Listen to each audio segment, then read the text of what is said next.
তোমাদের একটা কথা বলতে চাই, জানো তো, রাধারানী আর গোবিন্দকে স্মরণ করে এগোতে চাই। আর এটাই আমি সবাইকে বলতে চাই যে তোমরাও যারা বিপদে আছো কিংবা খুব বিপদে পড়েছো, তোমরাও রাধারানীর স্মরণ করো, দেখবে তোমাদের সব কিছু থেকে মুক্ত হয়ে যাবে।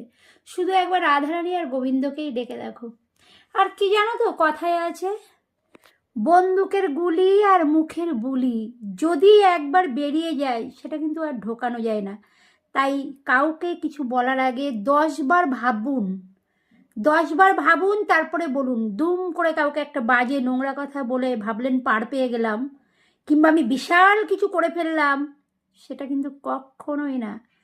উপর থেকে কেউ দেখতে পাক আর না পাক, কেউ শুনতে পাক আর না পাক, কেউ শুনুক বা না শুনুক, গোবিন্দ আর রাধারানী কিন্তু সব কিছু খেয়াল রাখছে।